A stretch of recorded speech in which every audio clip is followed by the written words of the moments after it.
माझ्या हातात. तुमच्या हातात.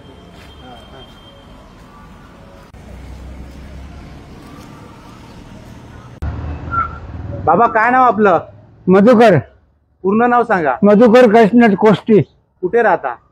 खंडेराव गल्ली. पूर्ण खंडेराव गल्ली. खंडेराव गल्ली. कुठे? गावाचं नाव काय? या गावात नाव एकच निफाड. निफाड. अच्छा. जिल्हा नाशिक. यस. अच्छा. 70 20 किलोमीटर. 20 किलोमीटर रोज. रोज सायकलवर प्रवास करता? हो. अच्छा. काय करता काय तुम्ही? 350 पेपर टाकतो रोज. किती वर्षापासून तुम्ही हे करताय? एक 72 वर्षापासून करताय? 72. तुमचं वय किती आता? 84. सर्व्हिस किती केली? किती? नोट प्रेस मध्ये हा. अधिकारी होतो मी. हा. 41 वर्ष. कुठे ती सर्व्हिस? नाशिक रोड. नाशिक रोडला नोट प्रेस मध्ये Yes. सर्व्हिस केली. अच्छा. तर मला एक सांगा, घरी कोण कोण असतं तुमच्या? आता घरी सुने आणि मिसेस आणि तुम्ही तिघेच जण. बस. अजून कोण? तुम्हाला अपत्य किती आहेत? मुलं किती आहेत? मुलं मुली आहेत? मुलगा वारला ना सर. मुलगा वारला हा. का तुमचा? 3 मुली. 3 मुली. हा. अच्छा. काय का कुठे दिलेत त्यांना? पुण्याला 2 आहे. हा. आणि सिव्हिल एक डॉक्टर आहे. डॉक्टर आहे मुलगी? हा. वा मस्त. आणि मुलगा किती वर्ष झाली वारला? 14 वर्ष झाले. 14 वर्ष झाली. म्हणून तुम्ही हे काम करताय? मला कामाची हौस आहे. बसून मला दुखणं चढेल एक लक्षात ठेवा. बसून दुखणं चढेल. अगदी बसणाऱ्याचं मी पाहतो आज गावामध्ये सगळे आजार, हे दुख ते दुख. मला काही नाही, सर्दी नाही, पर्स नाही, काही नाही, काही नाही. म्हणून दुखणं जडू नये म्हणून तुम्ही हे करताय? कामाची हौस पाहिजे. काय होईल त्याचा नेम नाही लागत. मला मोटरसायकलवाल्याने पक्ष उडवलेलं आहे. फक्त मला भेव या मोटरसायकलवाल्यांचंच नाही. तुम्हाला मी ड्रायव्हरिंग कोर्सला गेलो होते धुळ्याला. मला एसटी मध्ये भरती व्हायचं होतं. मला पहिले मी वाहतुकीचे नियम शिकलेलो आहे. रात्र असो दिवस असो मी हात करतो. वळायच्या टायमाला साईड देत असतो. तर मला एक म्हणायचं आहे, आता वयाची तुमची 84 वर्ष तुम्ही गाठलेले आहेत, परंतु आता तुम्ही थोडासा आराम केला पाहिजे. नाही साहेब, आराम चढला का आजार चढला. अगदी एक दिवस सुट्टी जरी असली आळसून जातो. म्हणजे तुम्ही ही सायकलचा जो प्रवास करताय, तुम्ही जे सायकल चालवताय, तुमचं शरीर सुदृढ राहावं म्हणून करताय. मेहनत.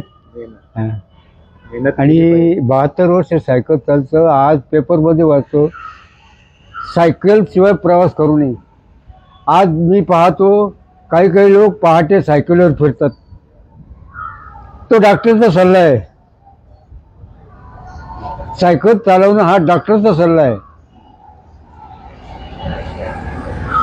मेहनत केली पाहिजे. अगदी कष्ट केले पाहिजेत. माझ्या इतकं तुम्हाला एक सांगतो, नाशिक जिल्ह्यात नाही, महाराष्ट्रात नाही, पण प्रेसवाले सांगताय का तुमच्या इतका माणूस भारतात बी नाही 84 वर्षाचा पेपर टाकणार आहे. तुमचा रोजचा दिनक्रम काय? बस काय किती वाजता उठता तुम्ही? सकाळी किती? 3 वाजता.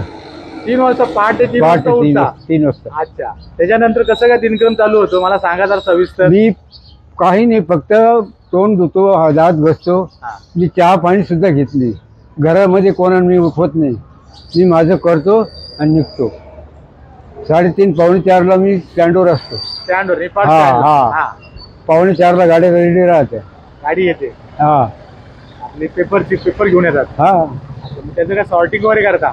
स्टार्टिंगला ठराविक वार आहे, रविवार, मंगळवार असे. बाकी इतके नाही. स्पीडमध्ये काम आहे. किती वाजेपर्यंत तुमचं काम असतं?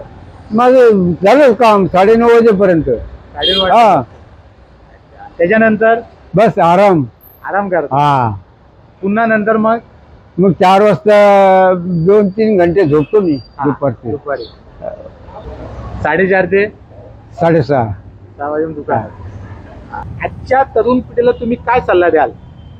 काय सल्ला देऊ साहेब आता त्यांना? अहो तुम्ही 84 वर्षाचे आहात. मला पेपर टाकण्याला पोरं पाहिजे. पोरं मिळते नाही, काम करते नाही. काय सांगायचं तुम्हाला?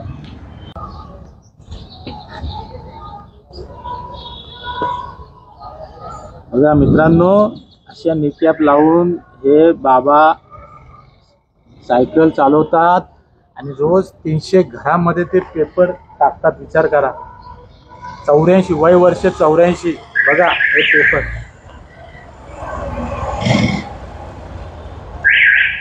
बाबा तुमच्या कार्याला सलाम आणि नक्कीच तुम्ही आमचे प्रेरणास्थान आहात. तुमच्याकडून आम्हाला नक्कीच ऊर्जा मिळाली आहे.